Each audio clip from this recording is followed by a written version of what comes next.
Hello, this is Yashvin from Exam Help Web here. Today I'm going to be solving paper 4, variant 2, May-June 2019, 0625 Physics. Starting with question number 1. A bus is traveling between points A and D. There are bus stops at A, B, C, and D, but the bus does not stop moving at B and C. Figure 1.1 is a speed time graph for the bus. A. Describe the motion of the bus between each of the bus stops. Select the appropriate description from the list below. 1. Between A and B. So here, since this is a speed time graph, this curve means this is diesel decreasing acceleration.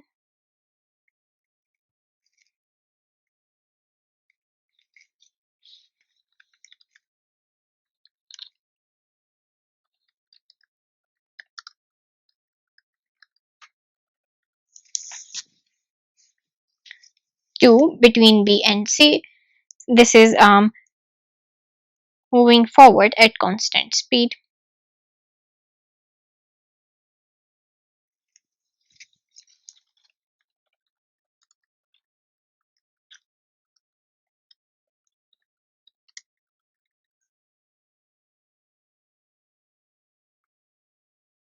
3. Between C and D. Alright, so C and D over here is showing constant negative acceleration or constant deceleration, since this is a straight line graph. But since we only have constant acceleration over here, so I'm gonna write this one.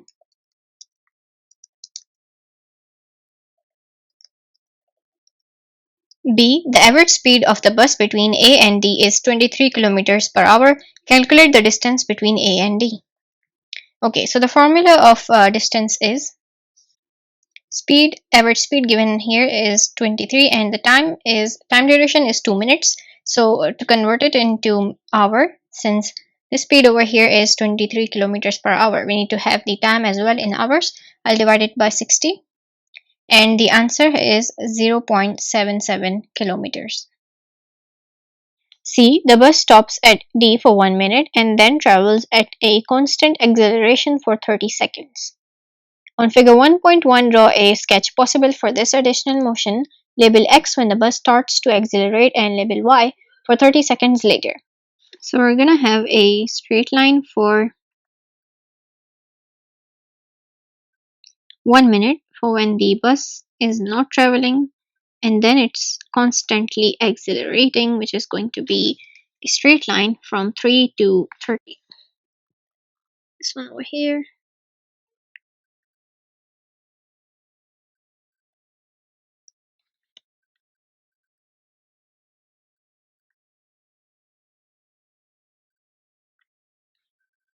Alright, so this point over here is X, and over here we have Y. Question number 2. Figure 2.1 shows a model fire engine. Its brakes are applied.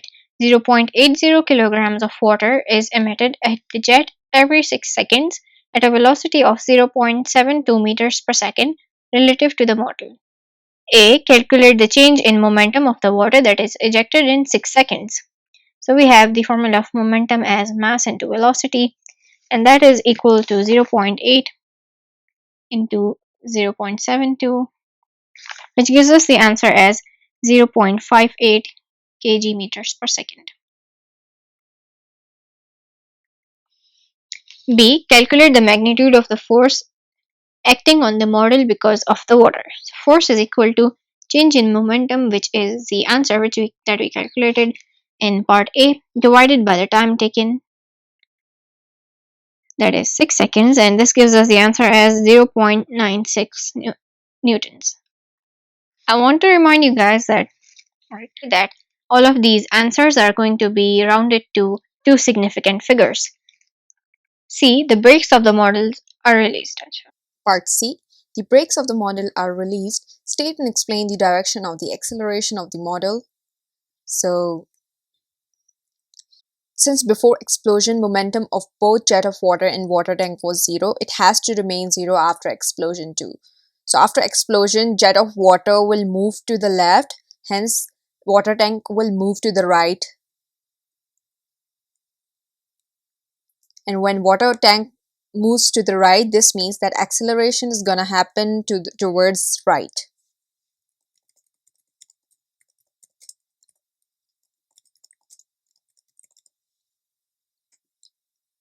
Explanation for it is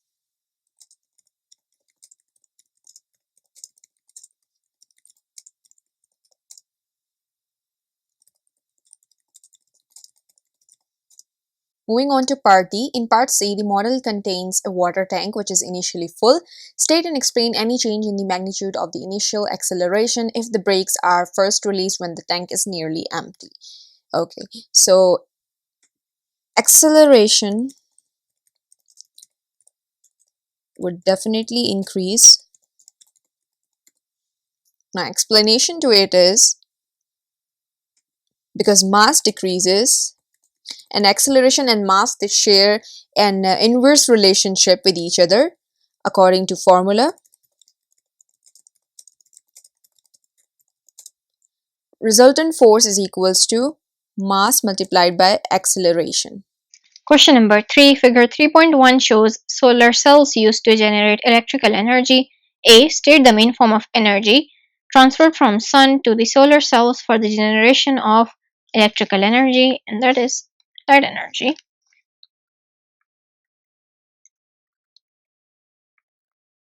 B. Consider the generation of electrical energy by a large number of solar cells. As shown in figure 3.1, 1. State one environmental advantage and one environmental disadvantage. So we have the first advantage as that it creates no air pollution,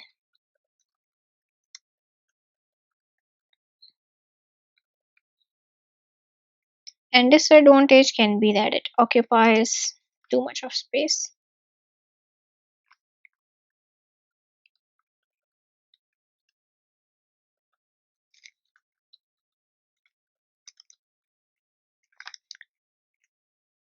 2. State and explain whether this source of electrical energy is renewable. Yes, it is renewable.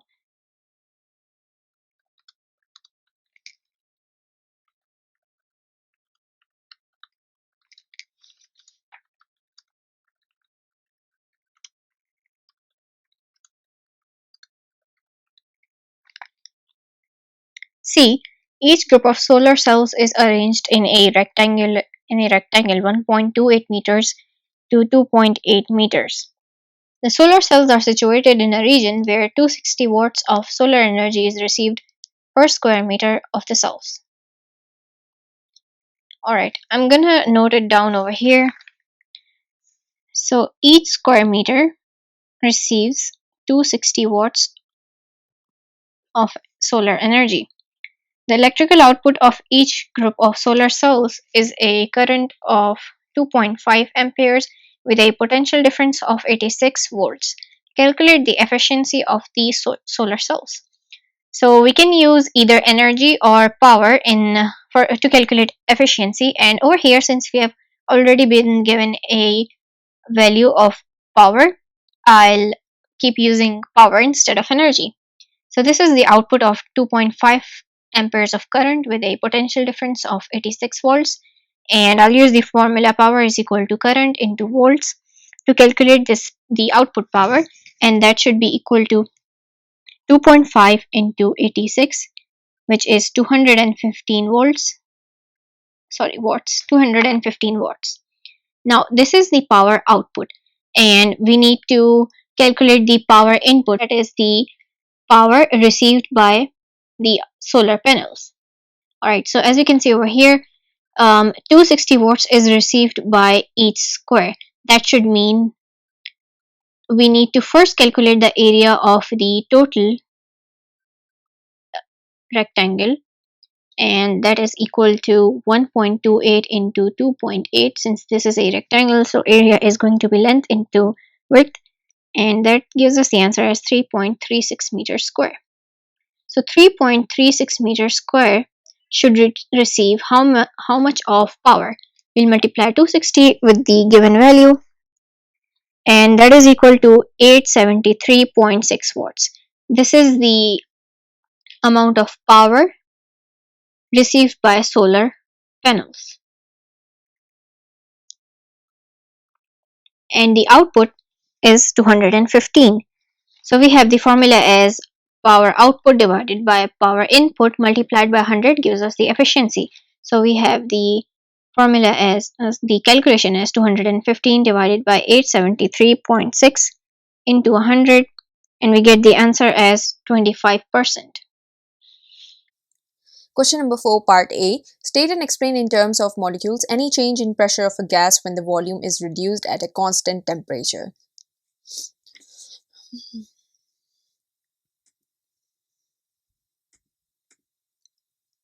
So when volume is decreased, pressure will increase.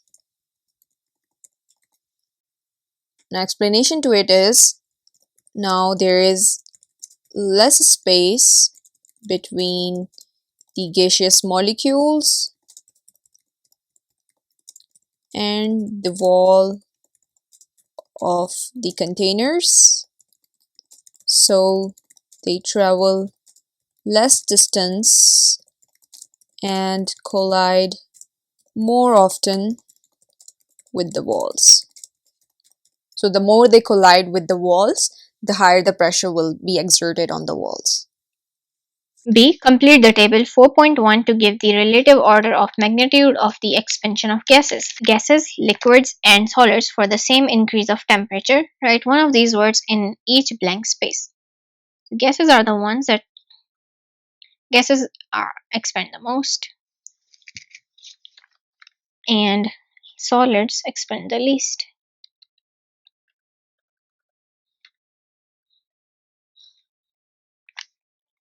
Question number 5, A1.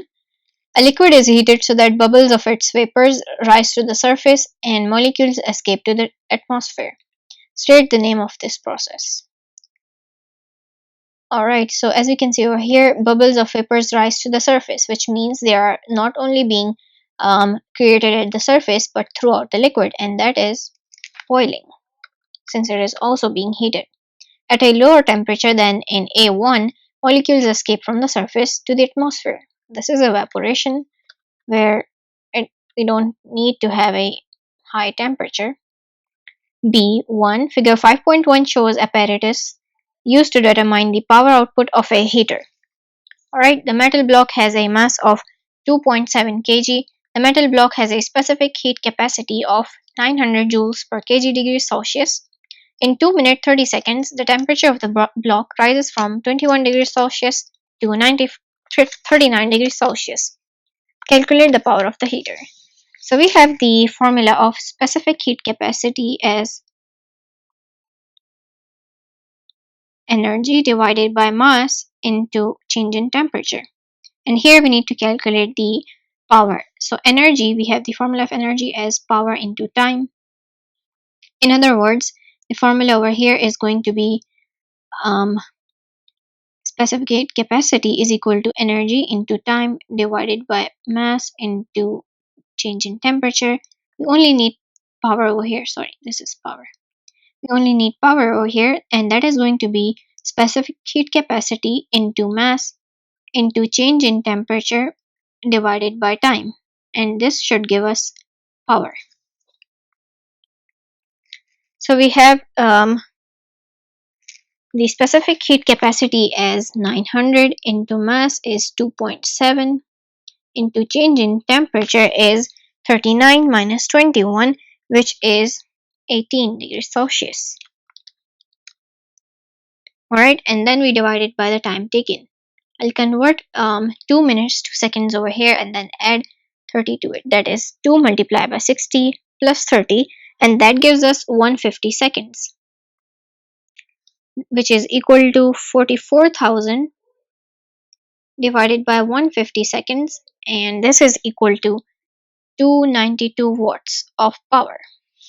2. State and explain a precaution that can be taken to improve the accuracy of the experiment. We can provide insulation all around the apparatus,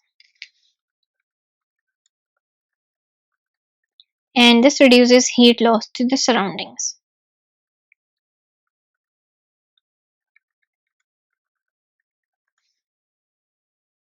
Question number 6, part A. Figure 6.1 shows a water wave in a ripple tank.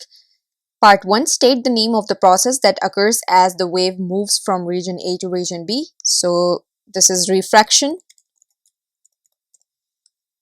suggest a cause for the change in direction of the wave. So refraction usually occurs when there is a change in speed, and over here I can see that in the diagram within region A, I can see that the wavefronts are kept closer relatively, which means that wavelength over here is smaller, the speed is slower in region A. So I'll write waves move slower in region A as compared to region B. Region B, they're moving slightly faster.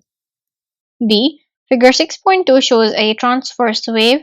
On figure 6.2, draw a wave which has half the amplitude and a greater frequency than the wave shown. So amplitude is the height from the crest to the x-axis or from the x-axis to the trough.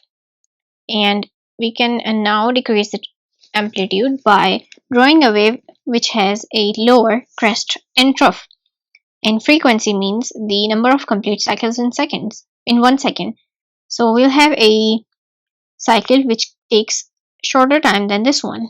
All of them are supposed to be of uniform height on both of the sides.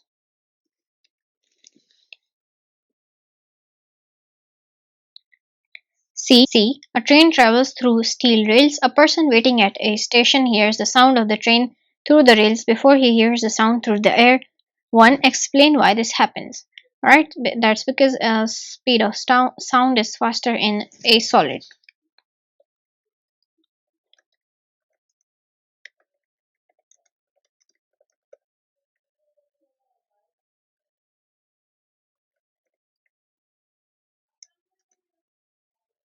2. Speed of sound in the rails is 5800 meters per second. Calculate the wavelength of the sound of frequency 1100 Hz traveling at this speed. So we have the formula of wavelength as speed over frequency, and that is 5800 divided by 1100, which gives the answer as 5.3 meters. Question number 7a. In figure 7.1, a converging lens projects a sharp image of an object O onto a screen. Complete the paths of the two rays from the object to the screen. Alright, so here we have a converging lens, which means the rays coming from the object will be converged beyond the lens. So I'm going to be continuing these rays.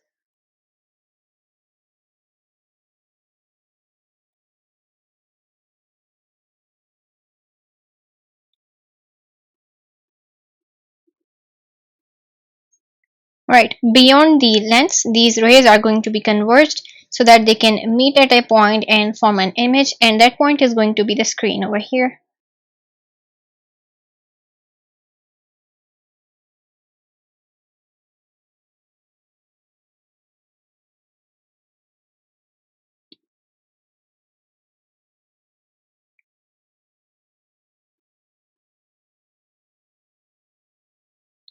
And this is going to be the image, this point over here.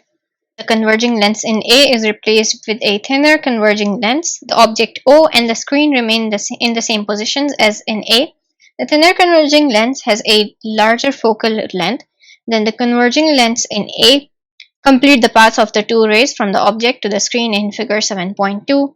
Right, so here we have another lens which is thinner than the previous one, which means the bending of the rays over here is going to be less than the bending in the previous diagram.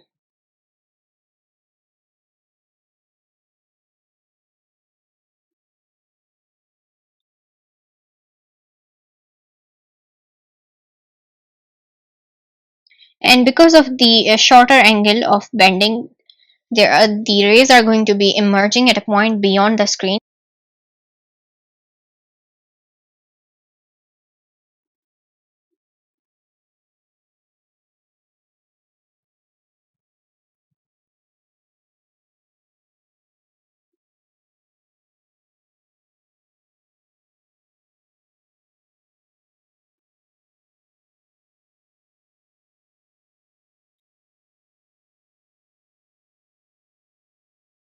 C. A converging lens is used as a magnifying glass. The focal length of the lens is 10 cm.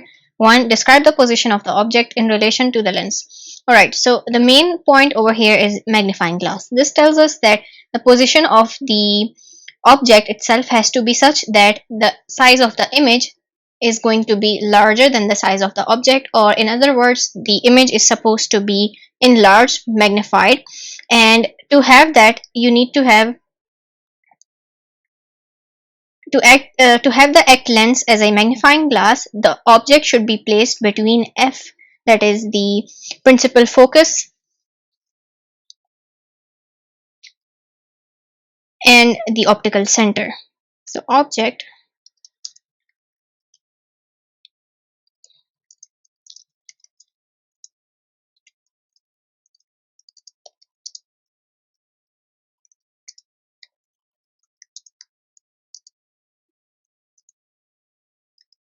this is the only case that the lens acts as a magnifying glass. 2. Describe the position of the image in relation to the lens and the object. Right, so the image forms at the same side of the lens as the object.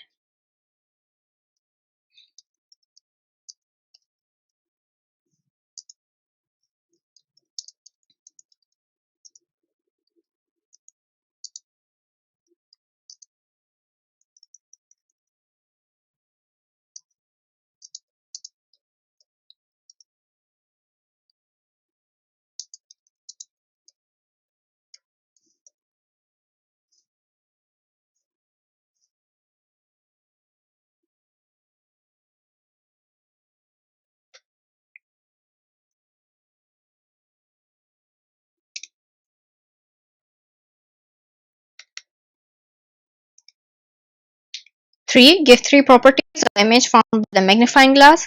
Alright, so it is going to be enlarged first of all. Being on the same side as the object of the lens makes it virtual, and it's also going to be upright. Question number 8a. A conducting sphere is mounted on an insulating stand. Explain how you would use a positively charged rod of insulating material to charge the sphere by induction. Alright, so we have a sphere over here. This is a conductor, which means it would have delocalized electrons. And bringing close a rod which is carrying a positive charge would attract those negative charges which are moving throughout the conductor.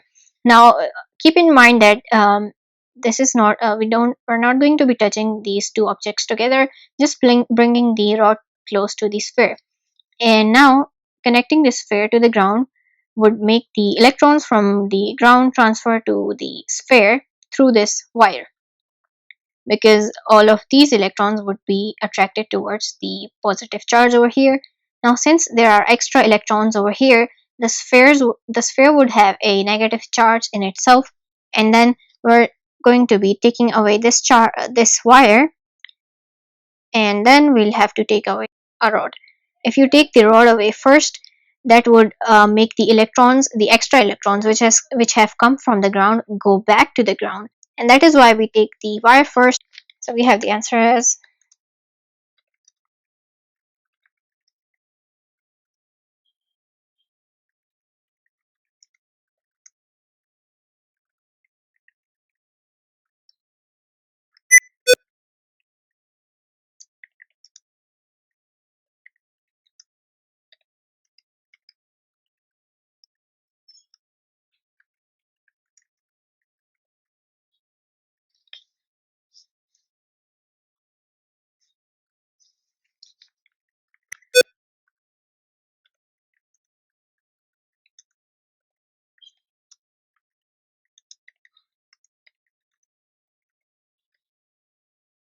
B. Figure 8.1 shows an electronic component. State the name of the component shown in figure 8.1.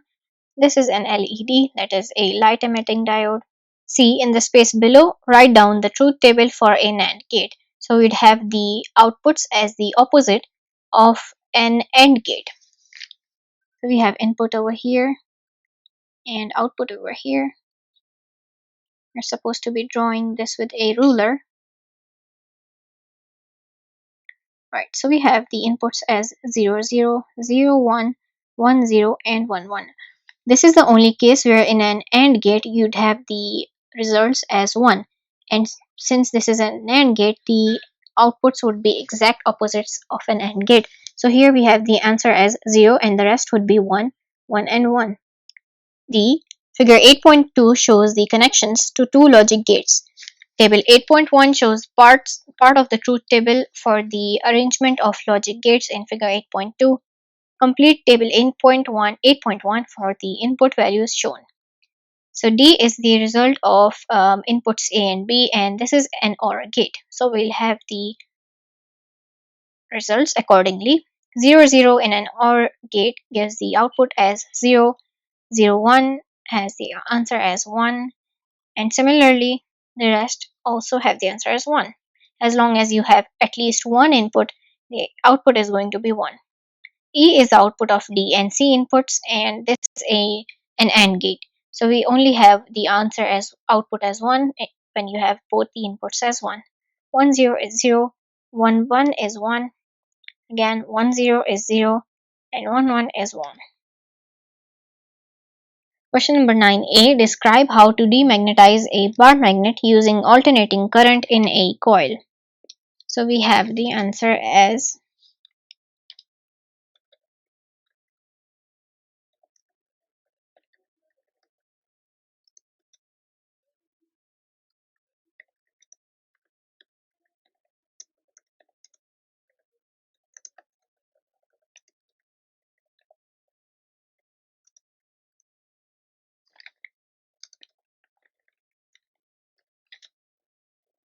Part B, figure 9.1 shows a simple direct current DC motor.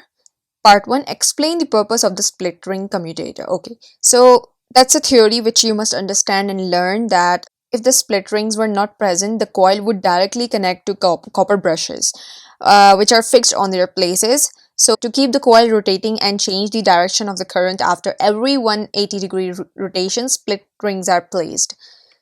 So basically the split rings, they connect your armature to your circuit. That's the purpose of the split ring. So it keeps the coil rotating.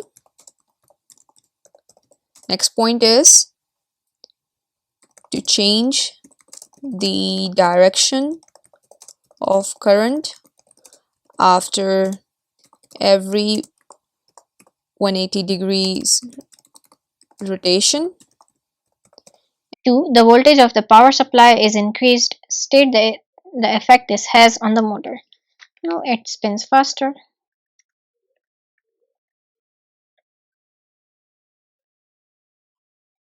Question number 10. Figure 10.1 shows a circuit containing a filament lamp of resistance 0.30 ohms and two resistors, each of the resistance 0.20 ohms. A. Calculate the combined resistance of the lamp and two resistors. Alright, so the first two resistors are in parallel, that is 0.2 and 0.30, and we have their resistance as 0.2 into 0.3 divided by 0.2 plus 0.3, and then we add the resistance of this resistor over here, and this gives us the answer as total resistance, which is 0.32 ohms. B. Potential difference of the supply is increased so that the current in the lamp increases. State and explain any change in the resistance of the lamp. Alright, so since the current increases, the heating effect increases, and that increases the temperature, and similarly so does the resistance.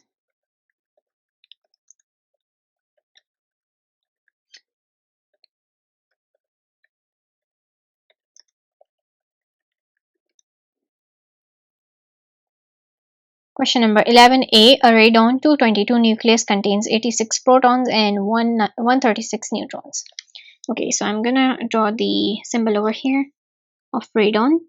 It has an atomic number of 86 and the mass number is 86 plus 136, which is equal to 222. Alright. It decays by emitting an alpha particle and becomes a nucleus of an isotope of polonium. Okay, so we have an alpha decay over here. It decays 2 protons and 2 neutrons, which gives us the mass number is 2 and the atomic number is 2 and mass number is 4. Alright, the symbol for radon is this and the symbol of polonium is this. And then we have the polonium atom. So we just subtract 4 from 222, which is equal to 208, and we subtract 2 from 86, and that is equal to 84. B. Carbon-14 is a radioactive with half-life of 57,000 years. An animal bone is dug up in an archaeological excavation. The quantity of carbon-14 in the bone is 25% of what it was when the bone was buried. Calculate the time that has elapsed since it was buried. Alright, so once a substance has been through its half-life, its amount decreases by half. So it would initially decrease from 100% to 50%, and then half of this 50% is going to be 25%. So as you can see over here, the amount has been decreased by half twice, which means it has gone through two half-lives. Now, one half-life over here is 5700, so two half-lives is going to be a time period of 2 into 5700, which is equal to a rounded figure of 11,000 years. Alright, so we are done with this paper. Thank you for watching.